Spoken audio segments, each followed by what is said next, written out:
Meine Damen und Herren, herzlich willkommen zu unserem Medienkommentar.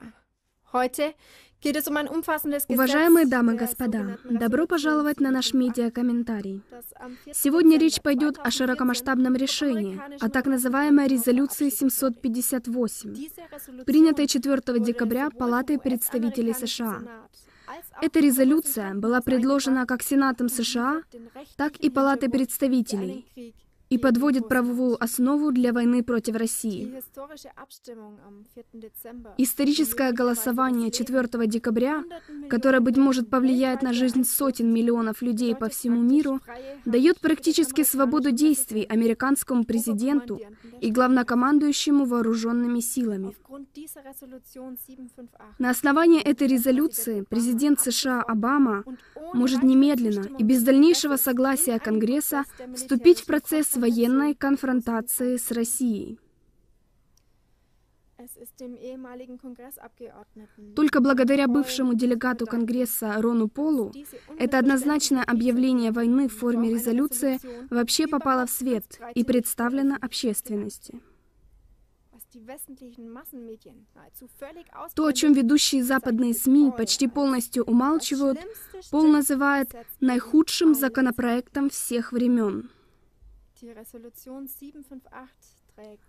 Резолюция 758 в соответствии с официальной интернет-страницей Конгресса носит название, я цитирую, «Жесткое осуждение действий Российской Федерации под руководством Владимира Путина, который ведет агрессивную политику против соседних государств и стремится к политическому и экономическому господству». Она содержит несколько параграфов беспочвенных обвинений против России, однозначно противоречащих реальности. Без единого доказательства Россия обвиняется во вторжении в Украину. Резолюция решительно утверждает, что рухнувший в Украине авиалайнер МН-17 был сбит ракетой пророссийских сепаратистов. И это, несмотря на то, что заключительный отчет об исследованиях этой трагедии будет опубликован не раньше середины 2015 года. Кроме того, многие обстоятельства указывают на то, что пассажирский самолет был сбит не ракетой класса «Земля-воздух», а одним или несколькими украинскими реактивными истребителями.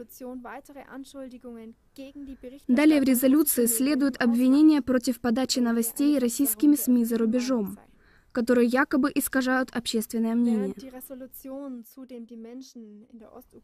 В то время как резолюция одновременно обвиняет людей в Восточной Украине в проведении ложных и незаконных выборов в ноябре, она дает зеленый свет украинскому президенту Порошенко продолжить свои военные нападения на области, стремящиеся к независимости.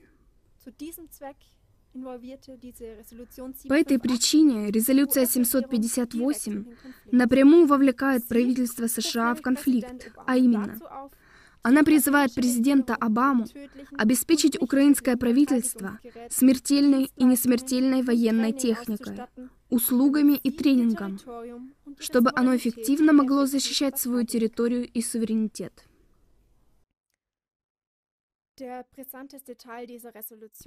Наиболее опасная часть этой резолюции — это все же высказывание, что так называемая военная интервенция Российской Федерации в Украине представляет угрозу для международного мира и безопасности.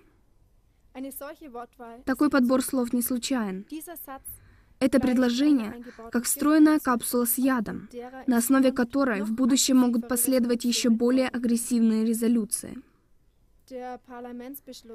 Принятый законопроект весьма напоминает подобные решения парламента в прошлом, следствием которых были санкции и войны. Так, например, похожий по содержанию Liberation Act, акт освобождения, был направлен против Саддама Хусейна и проложил путь к войне в Ираке в 2003 году. Тем не менее, скорость, с которой этот законопроект прошел через законодательный процесс, является необычной в истории американского Конгресса. Проект резолюции был представлен 18 ноября. Потом его быстро обсудили в Комитете по иностранным делам Сената, и он был отправлен назад, в Палату представителей для утверждения. Утром 4 декабря, всего через 16 дней после того, как депутат Адам Кизингер представил этот документ, он набрал 411 голосов к 10. Так проект был практически единогласно принят. Поэтому еще более удивительно, что при этом исторически важном решении со стороны западных мейнстрим-СМИ наблюдалось длительное молчание. Вероятно, мейнстрим-СМИ были проинструктированы о том, чтобы не сообщать о ходе дебатов и решении Конгресса США. И это так и продолжается. Остается лишь найти актуальный повод, развязывающий войну, для окончательного удара по России. Или же такому поводу посодействует False Flag Operation, как это часто происходило в начале войн по инициативе США. False Flag Operation, что по-русски означает «операция под ложным флагом», то есть секретная военная операция, которая навязывается противнику.